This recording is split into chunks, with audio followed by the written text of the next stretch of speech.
Baking soda, baking powder இல்லாம வீட்லயே ரொம்ப சிம்பிளா 3 பொருள வச்சு பிஸ்கெட் சூப்பரா ரெடி பண்ணிடலாம் வாங்க. பிஸ்கெட் வந்து நான் இன்னைக்கு கோதுமை மாவுல தான் பண்றேன். ஸோ அதை அளந்து எடுத்து வச்சுக்கிட்டேன். ஒரு 1/4 கப் வந்து brown sugar and white sugar ரெண்டுமே சேர்த்து நான் வந்து ஆட் பண்ணிக்கிறேன். அது கூட வந்து பாத்தீங்கன்னா ஒரு 2 ஏலக்காய். ஸோ இப்போ இதை நல்லா வந்து அரைச்சி எடுத்துட்டு வந்துடலாம். இந்த அளவுக்கு நல்லா பவுடர் பண்ணி எடுத்துட்டு வந்துடணும்.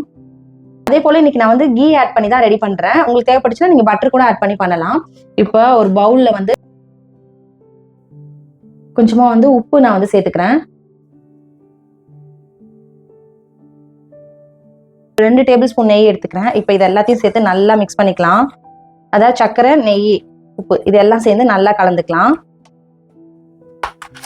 இது எல்லாமே கலர் மாறி வரணும் லைட்டா, அந்த அளவுக்கு நல்லா மிக்ஸ் பண்ணி எடுத்துக்கலாம்.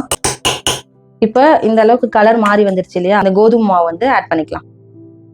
ஃபர்ஸ்ட் ஒரு பேட்ச் மட்டும் ஆட் பண்றேன். நமக்கு கை விஸ்க் வச்சு பண்ணும்போது நமக்கு ஒரு மாதிரி இல்லாம கை வச்சு பண்ணாலே நமக்கு கரெக்டா இருக்கும். ஸோ நம்ம மாவு கோதுமை மாவு சப்பாத்திக்கெல்லாம் எப்படி பிசைவோம் அந்த மாதிரி நம்ம நல்லா பிசைஞ்சு எடுத்துக்கலாம்.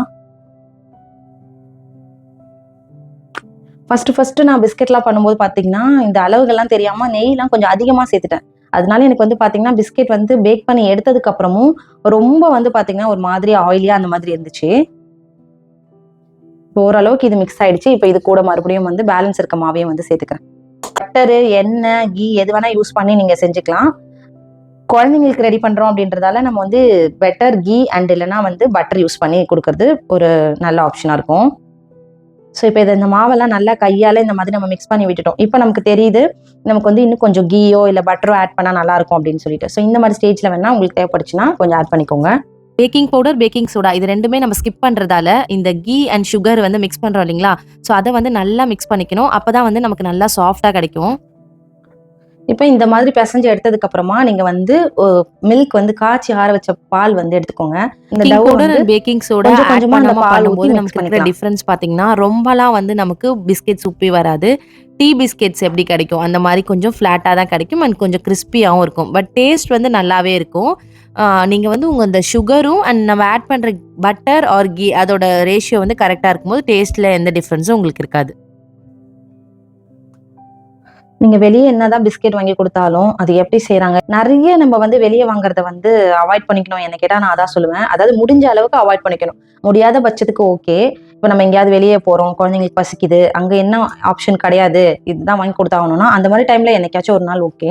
இல்ல ஏதாவது ஒரு எமர்ஜென்சி ஊருக்கு போயிட்டு வரோம் அந்த மாதிரி டைம்ல ஓகே, நமக்கு ஏதாவது ஸ்நாக்ஸ் கொடுத்து அனுப்பணும்னா நானுமே அந்த மாதிரி வாங்கி கொடுத்துருக்கேன் ஒரு அவசரத்துக்கு அப்படின்னு சொல்லலாம்.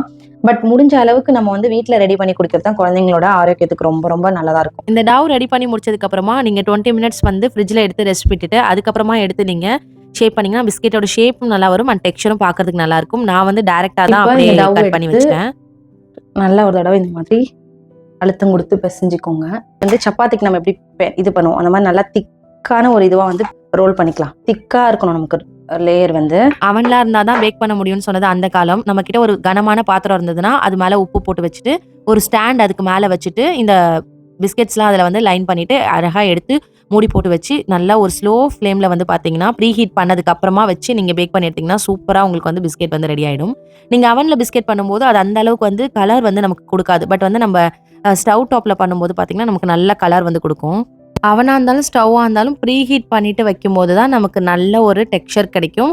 அதே நேரத்தில் ஈவனாகவும் பேக் ஆகி வரும். அவனா இருந்தா உங்களுக்கு வந்து 170 டிகிரி செல்சியஸ்ல ஒரு 10 to 15 மினிட்ஸ் பேக் பண்ணி எடுத்தா போதும்.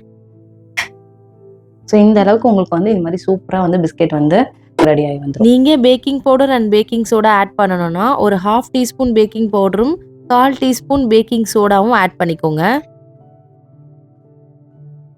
ஸோ மீதி இருக்க மாவையும் அதே மாதிரி நம்ம ரோல் பண்ணி கட் பண்ணி எடுத்துக்கலாம்.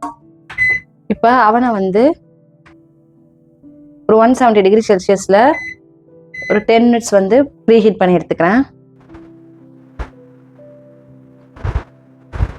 நீங்க ஸ்டவ்ல பண்றீங்கன்னா இட்லி பாத்திரம்ல கூட பண்ணிக்கலாம். நான் சொன்ன மாதிரி உப்பு போட்டுட்டு மேல ஒரு ஸ்டாண்ட் வச்சுட்டு அதுக்கு மேல இட்லி பிளேட்ல கொஞ்சமா ஆயில் அப்ளை பண்ணிட்டு அதுக்கப்புறமா இந்த பிஸ்கெட் வைங்க. அப்பதான் வந்து ஒட்டாம கிடைக்கும் உங்களுக்கு அண்ட் சூப்பரா உங்களுக்கு பேக் ஆகி கிடைக்கும். நல்லா ஸ்லோல வச்சு குக் பண்ணி எடுங்க. நீங்க ஃபர்ஸ்ட் டைம் பேக் பண்ண போறீங்க பிஸ்கெட் அப்படின்னா நீங்க வந்து baking soda and baking powder நான் சொன்ன ரேஷியோ ஆட் பண்ணியே நீங்க பண்ணுங்க. அதுக்கப்புறம் நீங்க போக போக இந்த மாதிரி அதெல்லாம் இல்லாம பண்ணிக்கலாம். இந்த மாதிரி ஒரு பிளேட்ல நான் வந்து பட்டர் ஷீட் வச்சுட்டு இந்த பிஸ்கெட்ஸ் எல்லாத்தையும் வந்து இதுல அடுக்கிக்கிட்டேன்.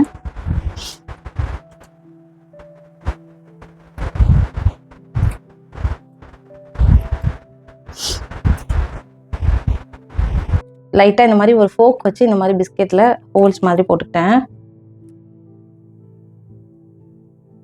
நீங்க ரொம்ப தின்னாலாம் வந்து ட்ரை பண்ணாதீங்க. கொஞ்சம் லைட்டா திக்னஸ் இருக்க மாரி பாருங்க. அதுவும் நீங்க பேக்கிங் பவுடர்லாம் ஆட் பண்ணும்போது பார்த்தீங்கன்னா, உங்களுக்கு நல்லாவே இப்போ ரைஸ் வந்து ஆயி இது ஒரு வரும். 10 to 15 ஸோ மினிட்ஸ் வந்து பேக் நான் பண்ணி வந்து எடுத்துக்கலாம். பேக்கிங் பவுடர்லாம் ஆட் பண்ணல அப்படின்றதால எனக்கு கொஞ்சம் ஃப்ளாட்டா டீ பிஸ்கெட்ஸ் மாரி தான் கிடைக்கும். ஸோ இப்போ ஒரு 10 மினிட்ஸ் பேக் பண்ணி எடுத்ததுக்கப்புறம் உங்களுக்கு காமிக்கிறேன் எந்த அளவுக்கு வந்து கிரிஸ்பியா கிடைக்குது அப்படின்னு சொல்லிட்டு. பிஸ்கெட்ஸோட அந்த திக்னஸ் பொறுத்து உங்களுக்கு பேக்கிங் டைம் வந்து ஒரு 3 மினிட்ஸ் வந்து எக்ஸ்ட்ரா ஆகும். அவ்வளோதான், ரொம்பவே ஹெல்த்தியா வீட்லயே ரொம்ப சிம்பிளா நம்ம வந்து பிஸ்கெட் பண்ணிட்டோம். ஸோ இது வந்து ஸ்டவ்ல பண்ணாலும் சரி, அவன்ல பண்ணாலும் சரி, பிஸ்கெட்ஸ் வந்து எடுத்து வெளியே வச்சு அது நல்லா ஆறுனதுக்கு அப்புறமா எடுத்து உடைச்சு பாருங்க. சூப்பரா கிறிஸ்பியா இருக்கும்.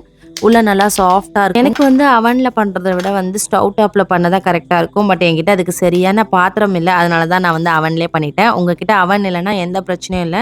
நீங்க ஸ்டவ்லயே கண்டிப்பா ட்ரை பண்ணுங்க. நீங்களும் உங்க குழந்தைங்களுக்கு வெளியிலலாம் நிறைய வாங்கி கொடுக்காம முடிஞ்ச அளவுக்கு வீட்ல நிறைய விஷயம் செஞ்சு ட்ரை பண்ணுங்க. இந்த வீடியோ உங்களுக்கு ஏதாவது ஒரு வகையில யூஸ்ஃபுல்லா இருந்துச்சுன்னா மறக்காம ஒரு சின்ன லைக் கொடுத்துருங்க. அப்படியே இந்த மாதிரி வீடியோஸ் மிஸ் பண்ணாம பார்க்கறதுக்கு நம்மளோட சேனலை ஃபாலோ பண்ணி வச்சுக்கோங்க. நெக்ஸ்ட் ஒரு சூப்பர் அண்ட் இன்ட்ரெஸ்டிங்கான வீடியோல பார்க்கலாம். பாய்.